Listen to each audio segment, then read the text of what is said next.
How to give the most effective feedback to a difficult person. Do you have smart, talented, high potential, or high performers on your team? Those who have a knack for solving complex problems, and those you always seem to rely on when it comes to getting things done. Their brilliance may be admired by many, but what if they only shine when it comes to independently getting work done?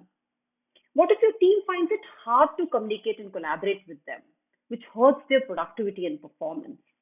What if they demean others when their ideas fall short, become defensive, and take it personally when others disagree with them? Set extremely high standards and expect others to meet them. Express their dissatisfaction by shouting or displaying anger and frustration in their body language. Establish their superiority by interrupting others and not letting them speak. Expect differential treatment and do not follow good practices in the team. Being good at what they do does not give them a free pass to bemoan, belittle, or act in a thoughtless manner towards others. Everyone deserves respect, and no one should be expected to tolerate bad behavior, not even from a brilliant jerk. So, how do you tell them that their behavior isn't acceptable and they need to change the way they work with others? Robert Sutton says the best bosses do more than charge up people and recruit and breed energizers. They eliminate the negatives because even a few bad apples in destructive acts can undermine many good people in constructive acts. This does not mean that you go and get rid of them right away. Firing should be your last option when nothing else works. Before that, embrace the difficult task of giving feedback to these difficult people. This is where most managers make mistakes. They either let these difficult people have it their way for too long, causing damage beyond repair, or deliver feedback in a manner that does not land right. They refuse to accept, become defensive, and may even turn bitter, which only makes working with them even harder. Apply these four strategies to give feedback to a difficult person without challenging them in a way that makes them quit or create more trouble. Number one, choose words carefully. Words used in communicating feedback hits on a person's emotional system. Saying good things about them evokes happy feelings, while conveying difficult feedback triggers negative reactions.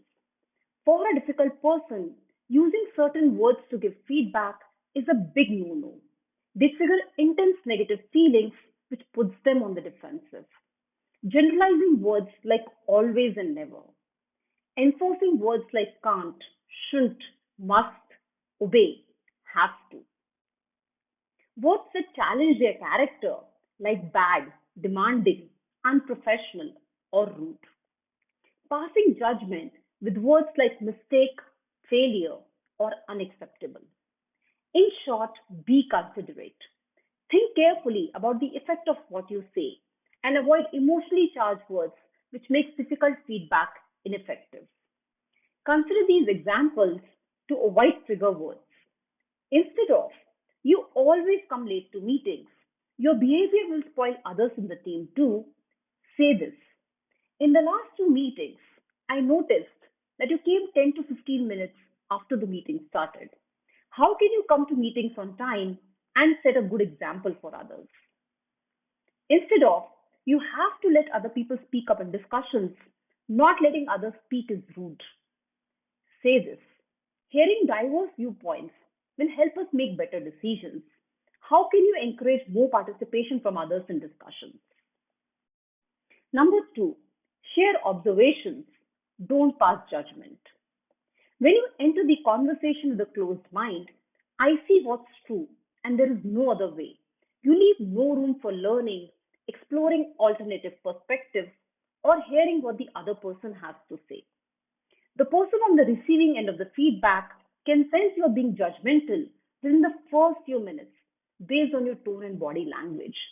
This makes them either shut up, assuming nothing they say will change your mind, or turn the conversation into an argument to prove they're right and you're wrong.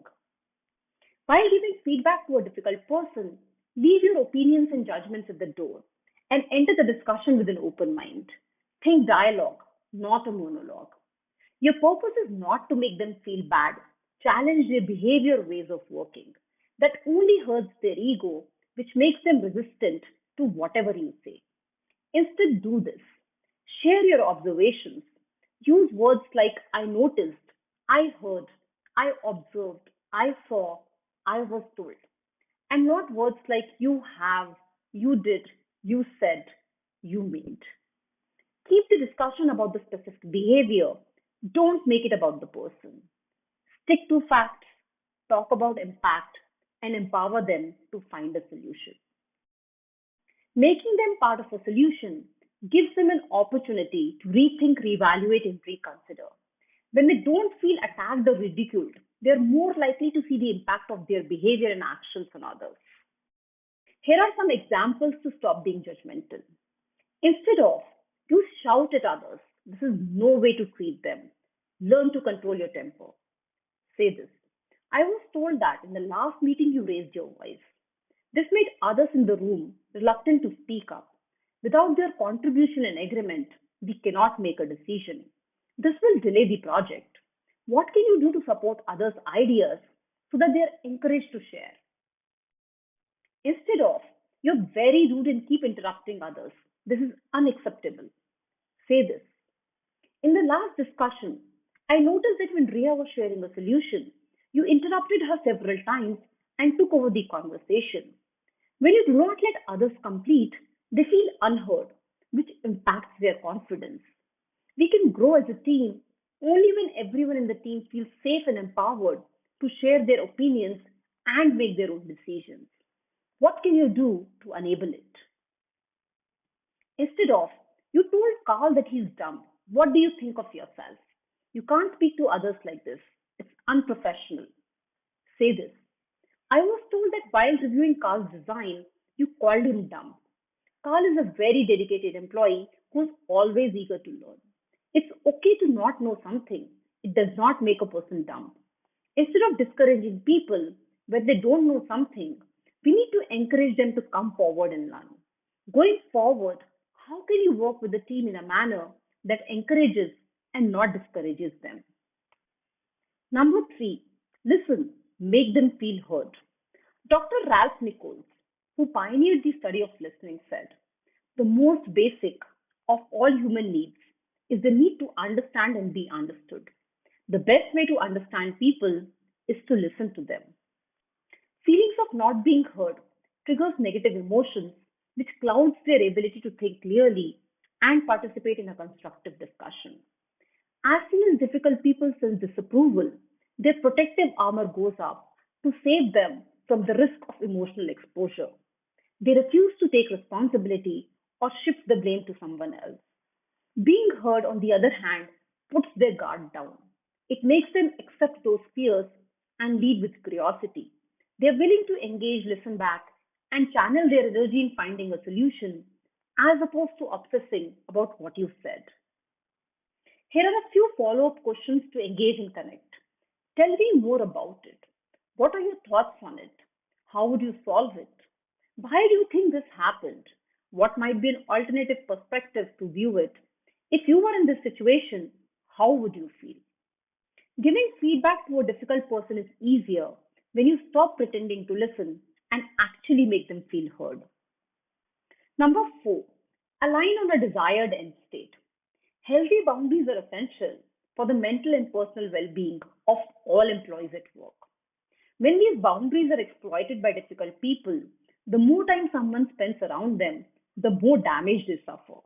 Letting these difficult people stay in the system for too long undermines the effort of many others.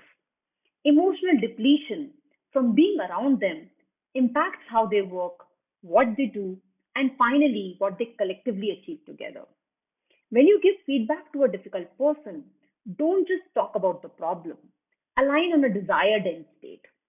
Put a timestamp on the mutually agreed changes and let them know that they should be willing to face the consequences if they fail to learn and improve. To do this, say, let's make sure we are on the same page. In set a specific time frame, you will state your expectations. I am here to help you if you want to discuss anything further. However, be aware that I do not take this lightly and there will be consequences if things do not improve. If you like this video, don't forget to comment and subscribe. Thanks for watching.